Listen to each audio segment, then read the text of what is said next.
Okay guys, I don't know if I'm going to do this or not, but I'm going to make an effort at it. Okay, these are I'm making beef tamales this year for Christmas, and usually I do the traditional ones, which are pork and chicken. There's 4 different kinds of chilies in this beef tamale recipe. There's the ancho, and I just got a bag of dried ones, and what I did was I clipped the ends off, not this one, but I clipped the ends off and then slit them up the side, take the membrane and the seeds out, and that was a whole bag of the dried ones. And then there was puya chili pods, and that's what those look like, and guajillo chili pods, which are a little bigger than the puyas. These have more like a chili smell flavor. These are kind of like sweet, smoky kind of a fragrance, not as chili.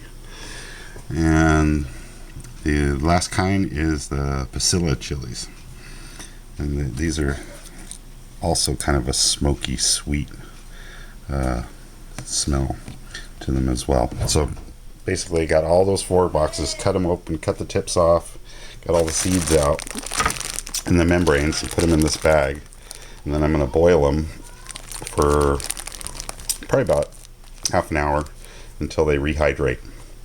And then what I'll do, we'll pick up from there after this. Okay, so here they are in the pot. I'll bring the water up to like a boil, and then I'll reduce the heat and let them simmer for about a half an hour or so till they get all rehydrated. Oh, another thing I forgot to mention, might want to use gloves while prepping the chilies and taking out the seeds and everything, because the oils get on your fingers, and then you go to rub your eye or something, your eye will burn for about 20 minutes. So yeah, definitely either wash your hands really, really well, or don't touch your face while you're doing it if you're not using gloves. Probably recommend using gloves. Okay, so we'll check back on this when we get it ready to make this into the sauce that goes into the meat. Okay guys, it's been about 15 minutes, and I'm thinking that they're almost all the way rehydrated. So I'm thinking after bringing it to a boil, reducing it to simmer for about 15 minutes is probably long enough, and then maybe just switch it off and let it sit and cool. And that way it can absorb some more. You're not actually cooking them, you're just more rehydrating them. They look more like chilies now. I tasted one of the guajillos, the darker ones, and they've become a lighter colored red instead of the dark, almost black looking burgundy. And very soft, not mild, spicy flavor, with a slight sweetness to them, so they should be pretty good. The other ones are more like your standard chili flavor. So we'll let those sit for a while and cool and rehydrate, and then we'll take them over to the blender, blend them up with a little bit of the water that's absorbed some of the chili. It's a beautiful color. Okay, so we'll let those cool off, and then we'll blend them up and strain them out. Okay guys, they've cooled off quite a bit, so we're going to take them over to the blender, add some into the blender, and I have to do this in like a couple stages because there's a lot of them. So put some of those in there. Still a little bit warm, but I think it'll be okay. Fill it up about halfway. And then I'll give a cup and put a little bit of the sauce in, liquid, if it helps it blend in better. Get some of that sauce out. Maybe one more. It's about a cup. Okay, now we'll blend it up, grind and crush.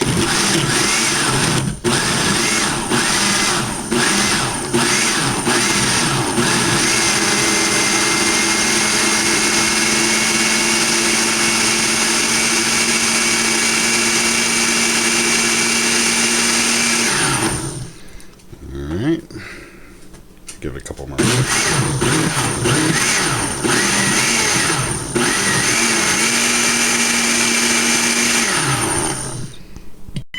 That's sort of what it'll look like. And normally you use one of those like screen strainers, but I don't have one of those, so I'm going to just use my this colander thingy. And get some of it out of there. And of course the phone rings. So we'll kind of push this through with a wooden spoon or something, and so we can get all the sauce through it. Okay, hang on.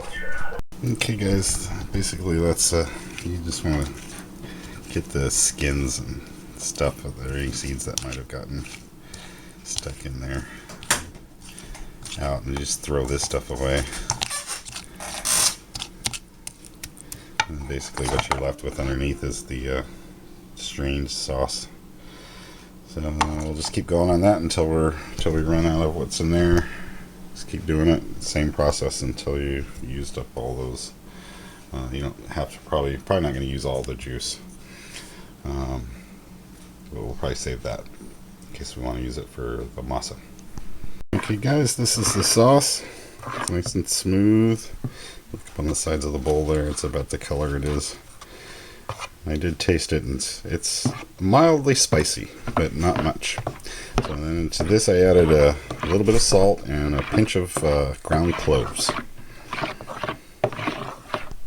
Okay guys, that's been about almost 4 hours, about 15 minutes away. So they're good and cooked. Don't throw the broth out, save the broth and let it cool, and we'll use that in the masa tomorrow to make the masa for the corn husks.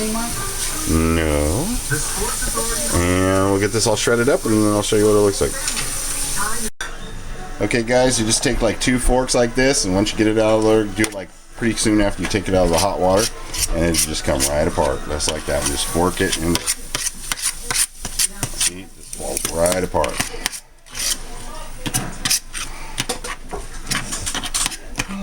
With almost no effort whatsoever.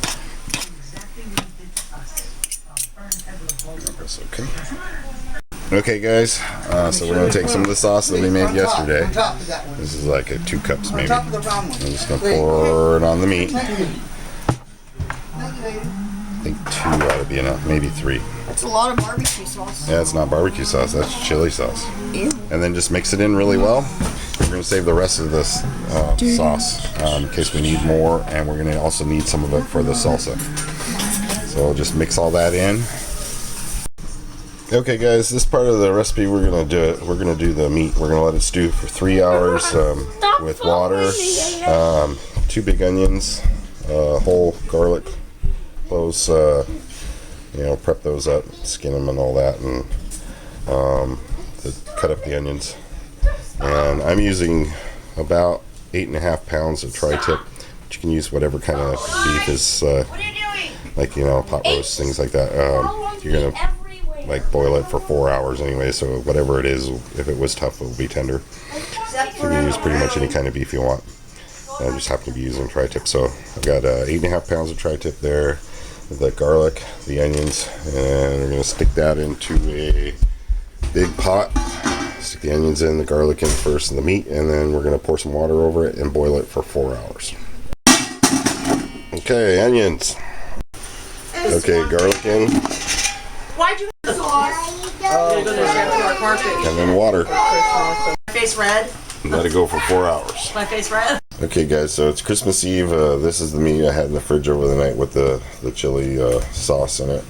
And then we're gonna take it over here, and we're gonna fry it up. We'll put a little bit of vegetable oil in here with a dash of salt and some onions. We're gonna brown these onions to flavor the oil, and then we're gonna fry up that meat for like say 10 minutes.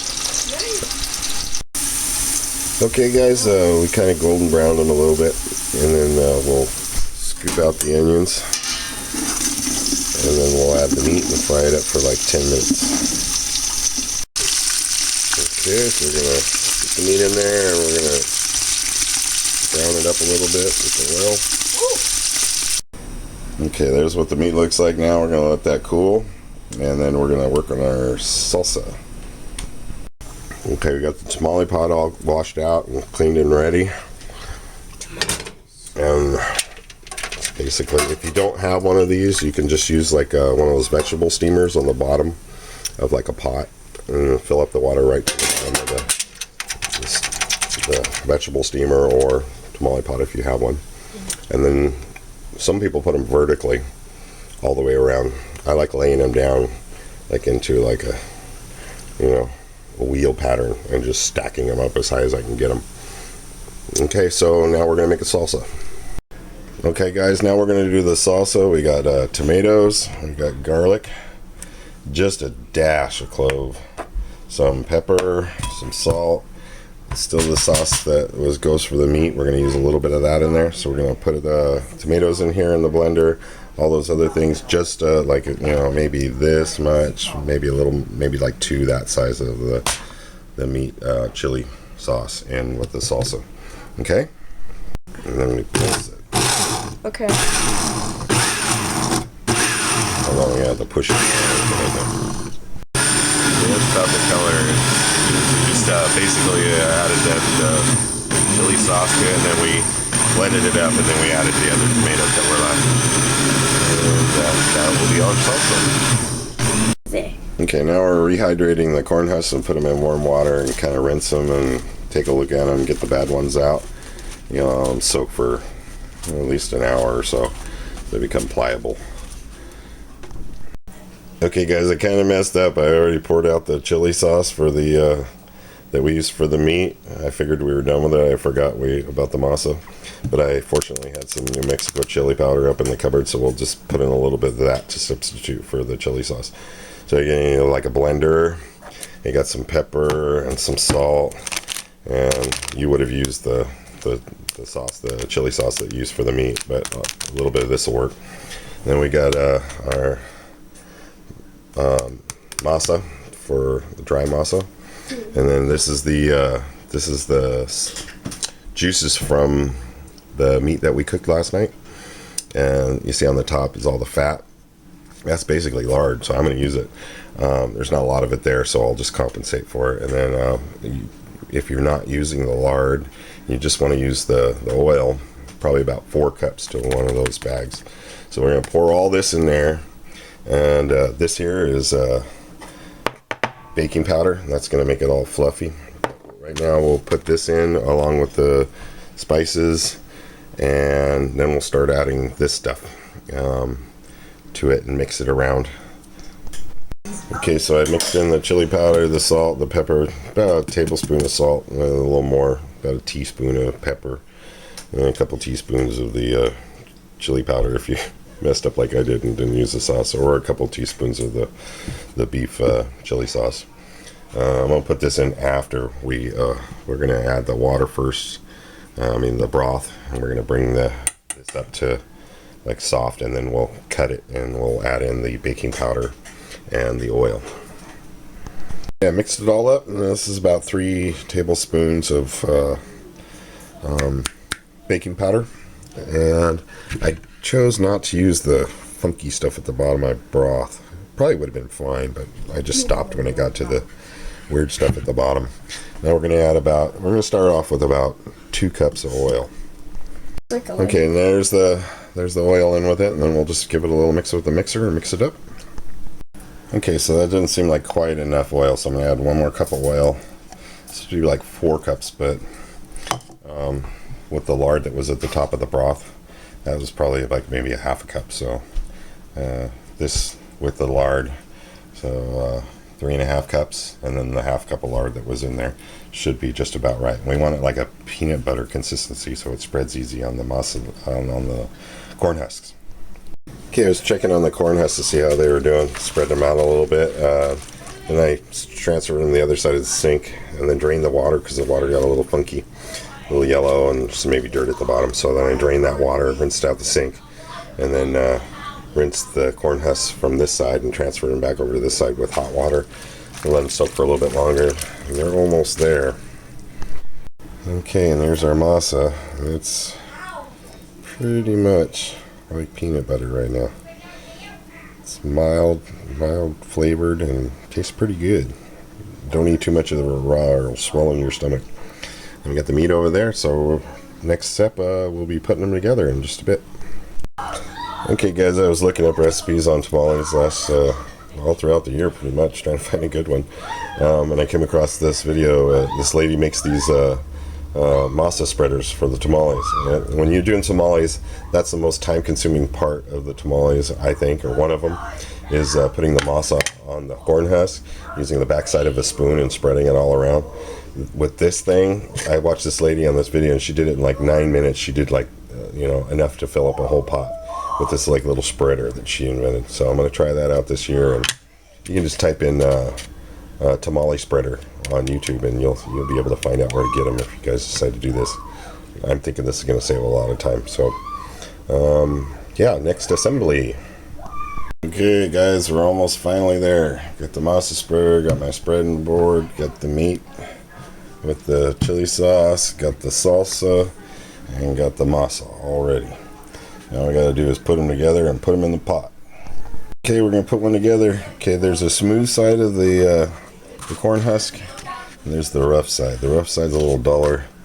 The smooth side is a little shinier and smoother. You want to put the masa on the smooth side. Okay, so there's the masa on there. We leave this part open. We stick a little bit of meat on there. I like sticking a lot of bit of meat on there. Okay. A little bit of salsa. And fold them up like so. And you roll the ends over. Pop a little bit of salsa in the end, which this one probably doesn't need because it's got plenty in it, and you just lay them in there. Maybe crimp the end a little bit so it doesn't leak all over your pot. Pop it in sideways in the steeper over in here, lay it in thusly, and then just keep going all the way around until you fill the pot. Okay, basically lay them out just like that all the way around, just kind of clockwise, counterclockwise, however, just in a wheel like that, and then just keep stacking up as high as you can go. Probably get maybe 4 or 5 layers out of this pot. Okay, so it's running smoothly, and that masa spreader thing is awesome. Okay, guys, there they are. Basically, let them steam for bring it up to boil, and then reduce the heat, and just let them sit, and don't let the water run out in the bottom of it. Otherwise, it'll give a burnt smell at the bottom and make your tamales all nasty. Other than that, that's all there is to it. All right, well, hope you guys try it and hope you enjoy.